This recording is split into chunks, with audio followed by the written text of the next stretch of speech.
آپ کو سامنے ناریل کے درخت کے ساتھ ایک کوا لٹکا ہوا نظر آ رہا ہوگا، جس کا ایک بازو ایک رسی سے بندھا ہوا ہے۔ بظاہر ایسا لگتا ہے کہ جب یہ کوا اپنی تلاش معاش میں سرگرداں ہوگا تو کسی شرارتی بچے کے ہاتھ لگ گیا، یا کسی اذیت پسند شخص نے اس کو پکڑ لیا اور پھر اپنی تسکین کے لیے، اپنی خوشی کے لیے یا شرارت میں اس نے اس کے پر کو باندھا اور اڑا دیا۔ یہ کوا اپنے گھونسلے پر آیا اور وہاں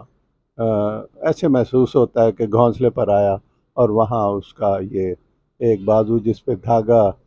بندھا ہوا تھا، یہ دھاگا وہاں شاخ میں اٹک گیا،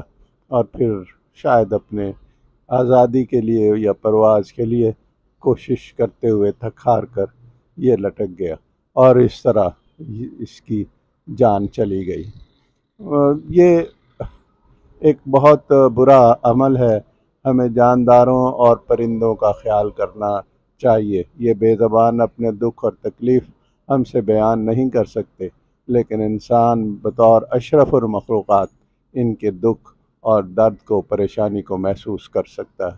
ہمیں ایک ایسی باقاعدہ مہم چلانی چاہیے جس میں ہم جانوروں کے ساتھ اچھے سلوک کی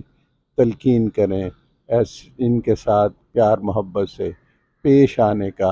رویہ ہم عام کریں، تاکہ ان کو اس طرح کی تکلیف نہ ہو۔ اگر ہم انہیں کچھ دے نہیں سکتے تو کم از کم تکلیف تو نہ دیں۔